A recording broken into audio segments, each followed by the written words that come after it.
All right, let's do an example of using the gravitational torque. So the example we're going to do here is, if you go back to like my pen that I was using, imagine that I balance my pen on my finger like this, but instead of balancing it, if I balance it on the object center of mass, it'll be stable.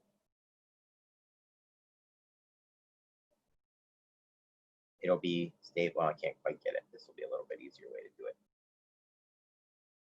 If you balance it on the center of mass, it'll be stable, because in this case, the gravitational torque is acting right at the axis of rotation, so it doesn't exert any torque. But if I shift it over from that, then what's going to happen is it falls off. And as it falls off, the way that it falls off is it's going to rotate like this. It's going to rotate around my finger with my finger as the axis of rotation. So it'll rotate like this as it falls. So what is the angular acceleration of that rotation? So in this case here, we have, instead of a pen, I have a rod, 60 centimeters in length, 3 kilograms in mass, and it's placed, 1/3 of the way on the rod. The support is placed 1/3 of the way. So what's going to be the angular acceleration?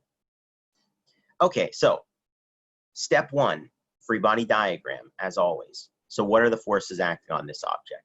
We've got the gravitational force, remember, acts on the center of the object and points downward. So that's going to be somewhere about there.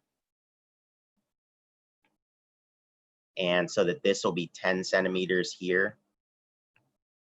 And this will be 30 here, because it has to be 30 from the end because it's a 60 centimeter rod. And then if you want to, you can also include that there's a normal force of the rod holding it upwards here. And there's going to be a friction force horizontally here, possibly, which is not going to matter. You'd have to think, which way would it slide? If my finger was extremely slippery, which way would it slide and all that type of stuff. I'm not going to worry about the friction force. The only one that actually matters here is this gravitational force, because that's the only one that can exert a torque, because the axis of rotation is at the location of the support there. So anyway, the torque caused by this gravitational force, I'm going to think of it in terms of like FTL, like always. So first of all, it's causing a clockwise rotation, so that's a negative torque. In this case, the entire force is tangential, because if you draw this circle that you're supposed to be picturing, that circle is way too big.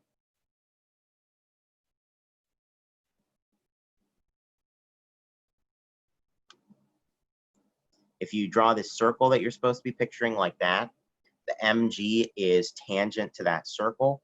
So the tangential component is just the entire thing. So it'll be simply mg. And then what's the value of L? L is this guy, the radius of that little circle. So that's going to be 10 centimeters, or 0.1 meters. So the mass of the rod is 3.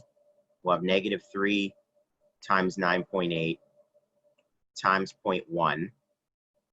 So that gives me a torque of 3 times 9.8 times 0.1, 2.94 Newton meter. And that is the only torque acting on the object. So as a result, there are no torques to sum, but I am going to need to know the moment of inertia as well, because I want to apply tau equals I alpha to this. Let me do it over here to give myself a little bit more space. This rod is not rotating about its center of mass, so I am going to need to apply parallel axis theorem to this. So first, I'm going to have the center of mass moment of inertia, which will be 1/12 ml square, and then I'm going to have to add on to that md square. So I'll have 1/12. The mass is 3. The length of the rod is 0.6 meters. You use the entire length there, irrespective of how it's rotating. The other mass is 3. What's the value of d? D is the distance from the center of the object, which is here, to the axis, which is here. So that happens to be 10 centimeters again. So 0.1 squared. So if I crunch the numbers on that, 3 times 0.6 squared over 12. The first term is going to be 0.09.